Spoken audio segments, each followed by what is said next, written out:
Salve, salve, salve! Bem-vindo todos a mais um podcast Direito e Diálogo, podcast produzido pelo Escritório de Advocacia Edmar Ruiz Advogado. Escritório de Advocacia que atua nos direitos sociais, os direitos dos trabalhadores, direito do trabalho e direito previdenciário. Sempre trazendo aqui notícias relevantes do dia a dia, para o trabalhador tomar conhecimento, saber dos seus direitos, para melhor aplicá-los, né, e exercê-los, né. Hoje vamos falar sobre direito do trabalho. Na semana passada falamos sobre direito previdenciário. Hoje o mote, a vez é do direito do trabalho. E trazendo atualidades, né? Direito do trabalho em 2022, né? O que há de mais atual aí acerca do direito do trabalho, trazendo a informação aqui para o trabalhador, né? Tá? Lembrando que esse podcast é meramente informativo, não trataremos de casos concretos, né? Tá? Então, casos concretos, a pessoa deve procurar aí o advogado da sua inteira confiança, né? Tá? Então, o nosso papel aqui é levar a informação como detentor, que somos da informação, advogados especialistas em direito do trabalho, direito previdenciário, levar a informação para o trabalhador. E a gente sempre diz, né, se a informação ajudar um trabalhador, né, fizemos o nosso papel aqui, o nosso papel está bem cumprido e dormiremos felizes, né? Bom, sempre aqui, né, compondo a mesa comigo, sempre dois advogados especialistas na área, né? Hoje, como tema é direito do trabalho, nós temos aqui à minha esquerda, né, Dr. Tony Sakai. Dr. Tony, que já participou diversas vezes conosco aqui, é uma figurinha que vocês conhecem aqui, né? Figurinha no bom sentido, né? Um figurão, vamos assim dizer, né? E mais uma vez agradeço, Dr. Tony, pela presença, pela ilustre presença aqui em mais um podcast. Imagina, doutor, eu que agradeço, né? Mais uma oportunidade de debater e trazer informação para o trabalhador hoje em específico agora, né, de uma perspectiva diferente, né, porque daqui para frente o que vai ocorrer em 2023, né? Então, obrigado pela oportunidade. Eu que agradeço. Bom, e aqui à minha direita, né, também um brilhante advogado trabalhista, Dr. Renato Campos, né? Doutor Renato, muito obrigado pelo aceite do convite aqui para a gente trazer as atualidades do direito do trabalho para os trabalhadores. Tá, eu que agradeço, doutor Edmar, doutor Tony, pela presença. Agradeço o convite, muito honrado de participar desse movimento que o escritório tem para levar a informação ao trabalhador. É muito importante isso. Eu acho muito interessante essa iniciativa, que já se iniciou há muito tempo atrás. Então, tem tido um bom resultado. Então, muito honrado de estar aqui. Obrigado mesmo, doutor Renato. E sabe as palavras, realmente, viu? Como vamos falar de atualidade de direito do trabalho, né, nós tivemos uma reforma trabalhista, né, uma alteração da legislação trabalhista recentemente. Quando eu falo recentemente, em 2017, mas para o direito, né, 2017 é muito recente, né, porque aí os tribunais, as decisões judiciais vão se acomodando, né? Então, vai desaguando nos tribunais as discussões acerca da reforma trabalhista. Então, perante o direito, né, aí 5 anos é uma coisa bastante recente, né? Então, como o mote aqui, né, como eu já disse, são as atualidades do direito do trabalho, né? Eu já começo perguntando, doutor Tony, o que afetou a reforma trabalhista no direito do trabalho? O que trouxe aí para o trabalhador nesse sentido? Doutor Edmar, tem um colega advogado meu que sempre fala, a reforma não foi uma reforma, foi uma virada de mesa para o trabalhador, né?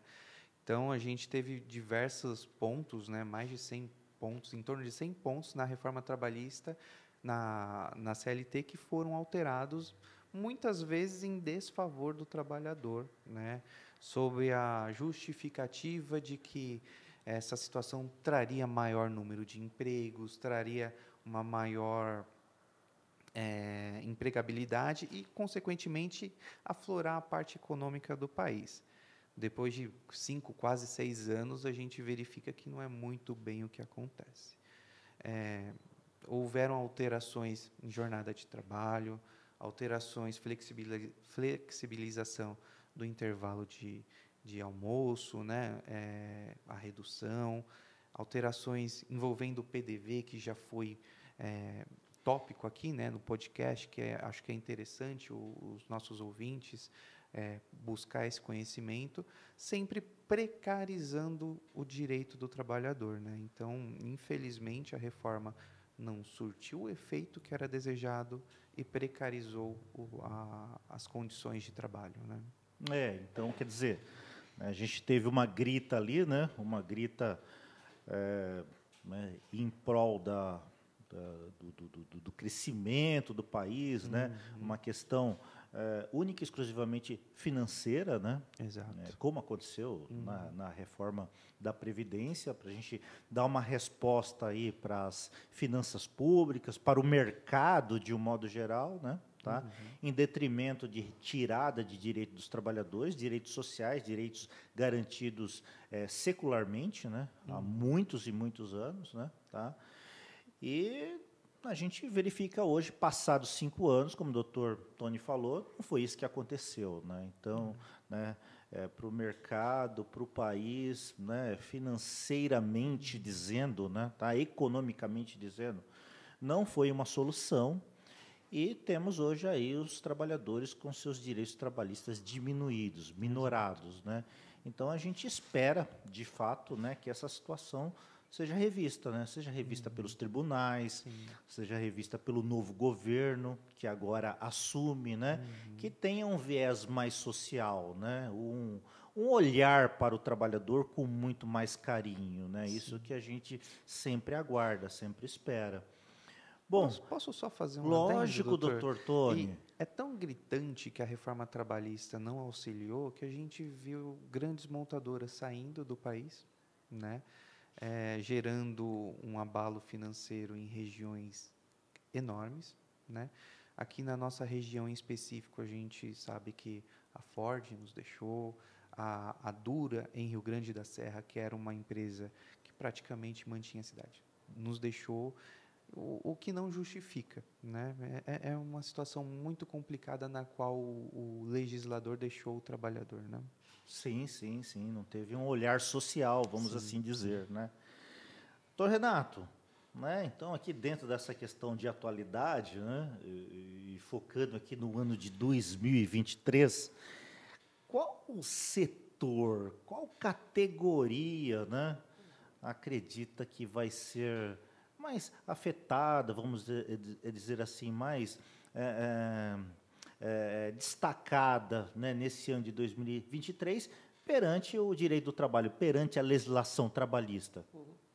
Doutor Edmar, fazer uma previsão do futuro é sempre muito assim, é uma tarefa difícil. Até me permita fazer uma citação, né, que o futuro é difícil de se ver, né, e que em constante mudança, em constante movimento o futuro está, né? É uma citação. Por que eu digo isso? Nós temos os acontecimentos sociais, os fatos sociais, e disso acaba demandando uma regulação por parte do direito, né? Então, seria até uma teoria, né, de Miguel Reale, que seria o fato, o valor e norma. Então, você tem o fato social e que necessita de regulação. O que eu verifico, né, que a gente verifica até conversando, a gente chegou a essa conclusão que com a entrada assim, do novo governo, com a, digamos assim, não dizendo que assim, a recriação, mas assim a volta aí do Ministério do Trabalho, aí na figura do Luiz Marinho, ele já sinalizou algumas questões, algumas categorias, né, algumas em especial, que estão desamparadas e que precisam de amparo. Por exemplo, os trabalhadores por aplicativo e os entregadores, né, que foram tidos até agora como empresários, como autônomos, mas, na verdade, não são, porque estão desamparados, principalmente perante a Previdência. É uma preocupação.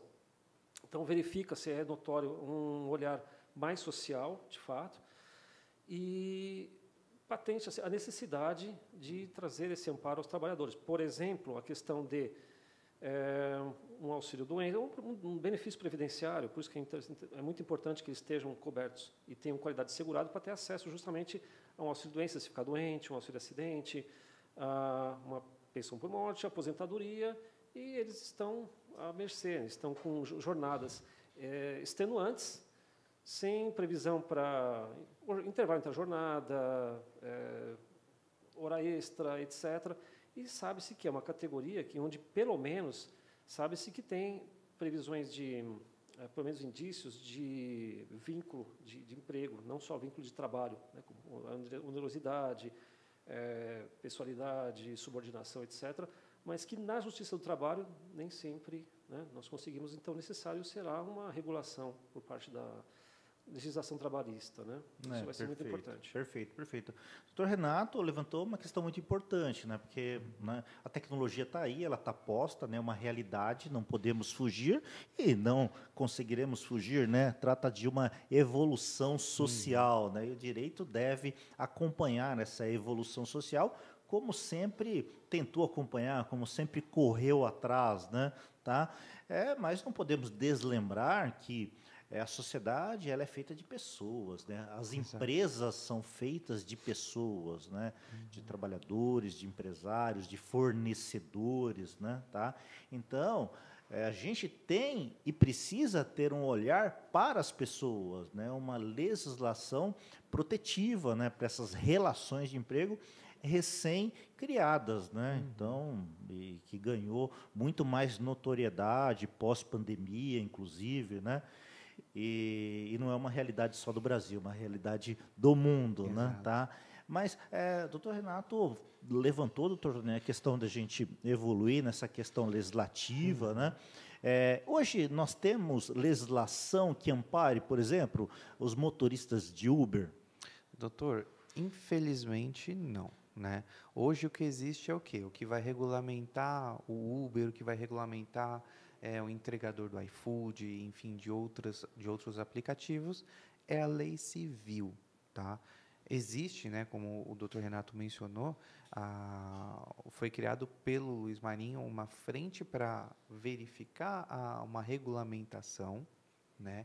Isso existe de fato, o que acaba sendo uma necessidade enorme, porque do ponto de vista jurídico, e aí um ponto de vista pessoal meu, o motorista de Uber ou o operador desses aplicativos, existe um vínculo. Se você for parar para analisar, ele só consegue trabalhar se aceitar um contrato. Então, existe um contrato de trabalho, entre aspas. Existe uma subordinação, por quê? Você tem que aceitar os termos, você tem que manter um padrão de serviço. Segundo, o aplicativo fiscaliza você. Por quê? Porque ele sabe onde você está. Ele sabe o horário que você trabalhou. E, por último, o pagamento, entendeu? Então, é gritante a existência de um vínculo, entendeu? Em que pese, e isso é uma opinião particular minha, em que pese nos tribunais ser muito divergente isso. Saiu recentemente, se eu não me engano, semana passada, uma decisão do TST que reconheceu o vínculo de um Uber. E na mesma semana, no Tribunal Regional aqui, uma decisão não reconhecendo. Então, é muito do manuseio do advogado impulsionando essa situação e aí a briga em si para a criação dessa regulamentação. Porque, como o doutor Renato mencionou, existe uma profissão de risco. O motoboy está em risco sempre. Tanto é que, quando ele é seletista, existe o pagamento de adicional de periculosidade para o motociclista, né? Então, é gritante a necessidade dessa regulamentação. Perfeito. Renato, o doutor Tony até falou anteriormente, né, da reforma trabalhista e da reforma, a reforma que, né, veio para prejudicar o trabalhador, né? Não foi do ponto de vista do trabalhador, né? Ela foi extremamente maléfica, né? Tá? E a gente entende a necessidade de mudança, né? Revogação, né? Não, né, uma revogação por completa da legislação, né, da reforma trabalhista. Não é isso que a gente defende, né? Mas alguns pontos em específico, eu acredito que seria muito importante, né? Quais pontos que o doutor enxerga que a gente poderia avançar nessa discussão para a gente ter uma igualdade, né? Assim, garantir os direitos dos trabalhadores, uma igualdade entre empregado e empregador, porque é a lei, né, que vai trazer esse equilíbrio efetivamente, não tem outra forma. Doutor Edmar, de fato, é verificado que a reforma trabalhista ela foi muito prejudicial ao trabalhador, assim como o doutor Tony pontuou, em vários aspectos, né? Um deles, que eu considero até mais grave, que logo de início a gente já conseguiu ver digamos, as consequências, né? Que foi o implemento, o advento dos honorários sucumbenciais, os honorários de sucumbência e também os honorários periciais a cargo da parte perdedora. E, no caso, se o trabalhador eventualmente perdeu a ação, então teria que arcar com esses custos, né? Em que pese a questão da gratuidade de justiça, etc., mas que também teve alterações, né? Porque a gente sabe aí que teve até um certo limite de salário, a pessoa, né, teria a gratuidade de justiça, o juiz pode dar acima daquele valor, né, 40% do teto da Previdência, etc., mas o juiz pode não aplicar e aí o trabalhador teria que pagar essas custas, né? Isso implicaria numa espécie de obstrução ao acesso à justiça. E isso é muito grave, porque se o trabalhador ele vê que ele tem o direito e acaba sendo, digamos assim, inibido pelo risco de eventualmente perder o processo por conta de provas ou da própria condução do processo, etc., e ter esse risco e acaba não entrando com o processo, né, e configura essa obstrução.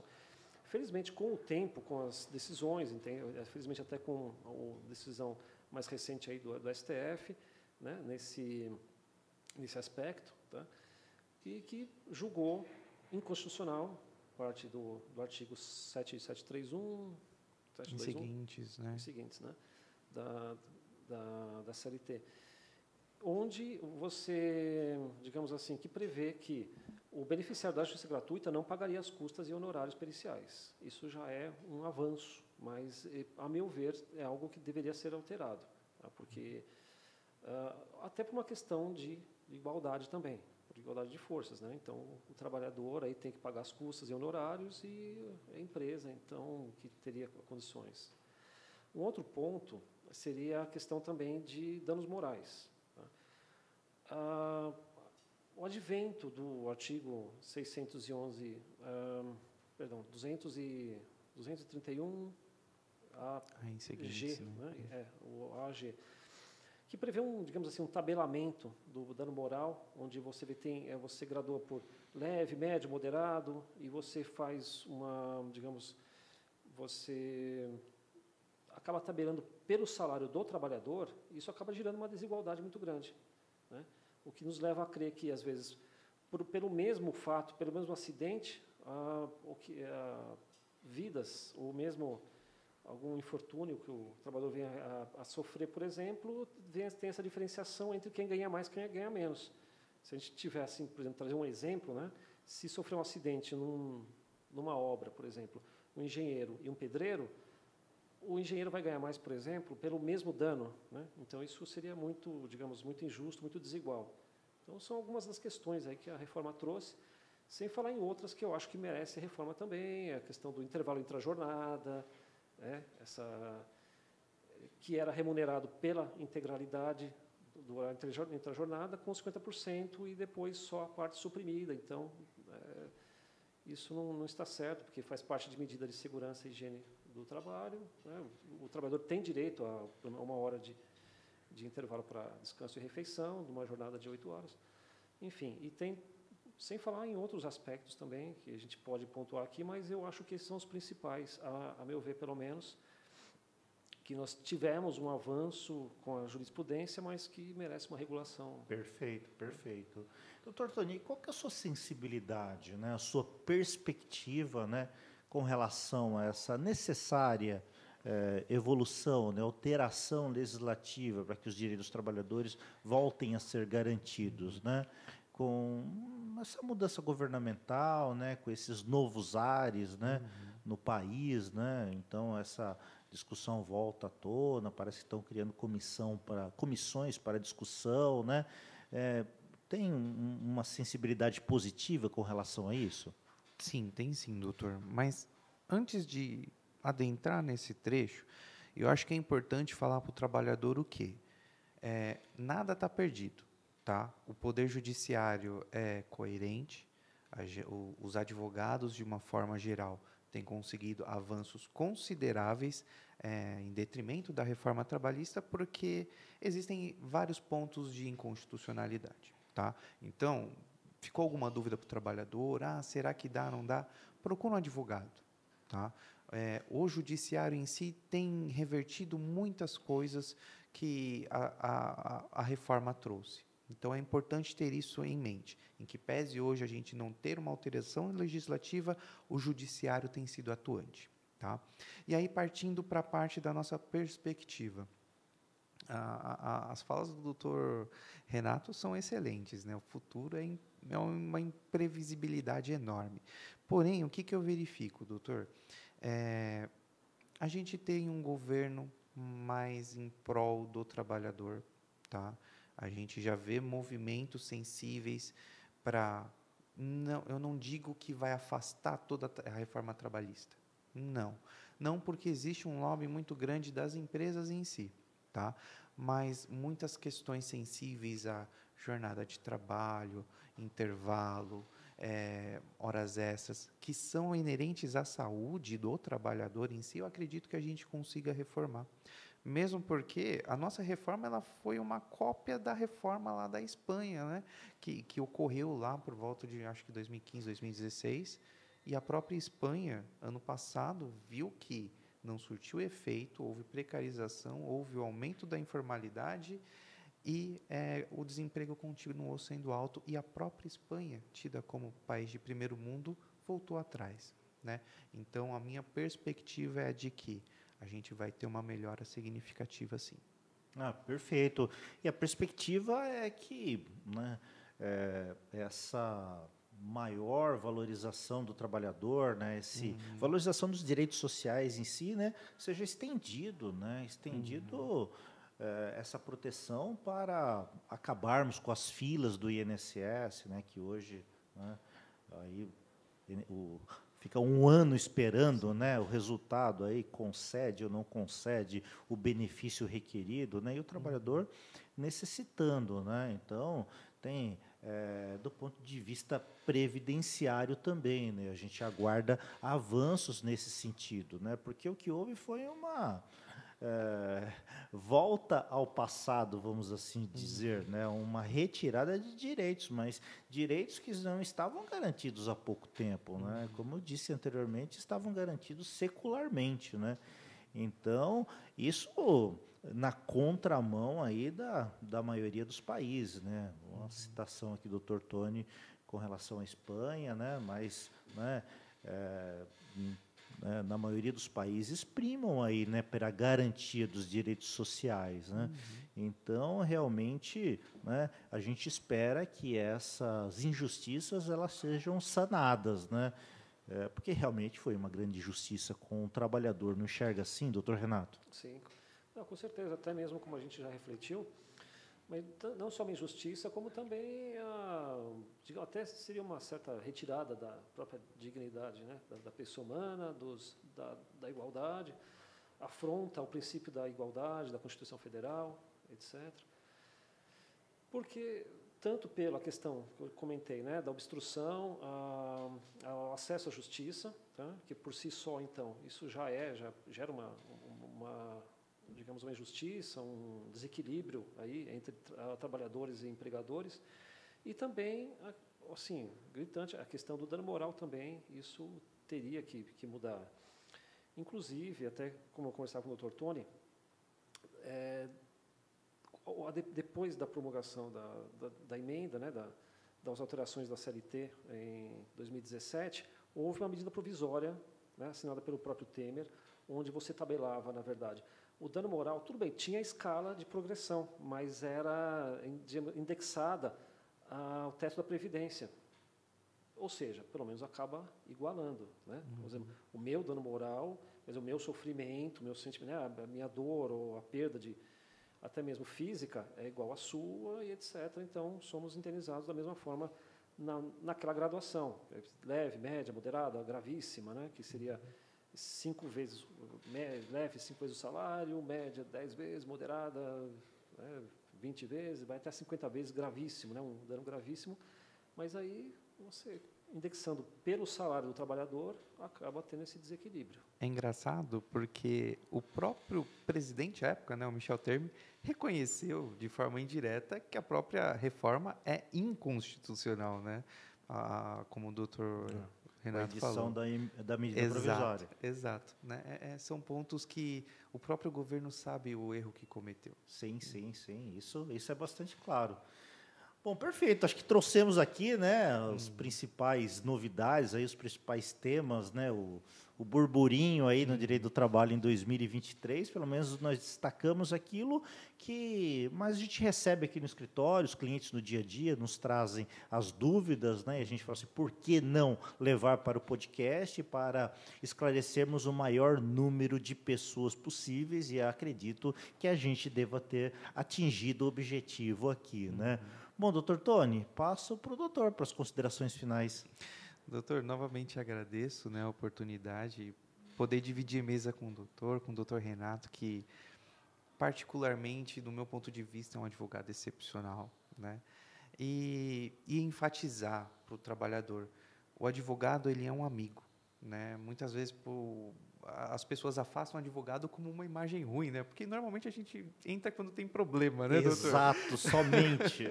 Mas assim, tem que verificar um advogado como um amigo. Você não precisa procurar ele quando já tem problema, você pode ir conversando com ele antes. E essas são as minhas considerações, doutor. Perfeito. Maravilha.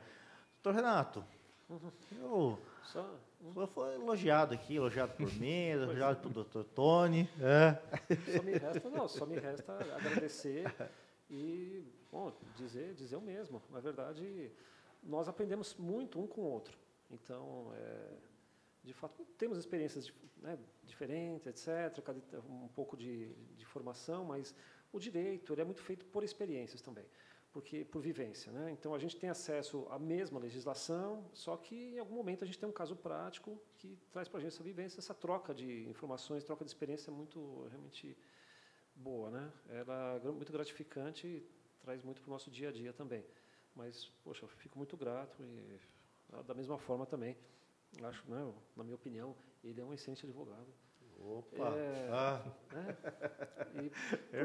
O que é interessante, o que é muito bacana mesmo dessa equipe, etc., é mesmo essa ajuda mútua, essa troca de informações, troca de conhecimentos, né?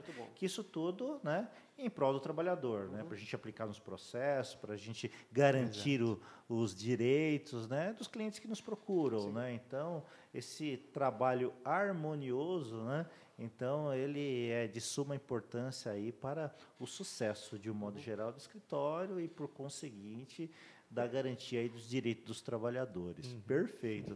Doutor Tony, muito obrigado. Doutor Renato, muito obrigado. Gente, até o próximo episódio do podcast Direito e Diálogo. Muito obrigado. Até mais.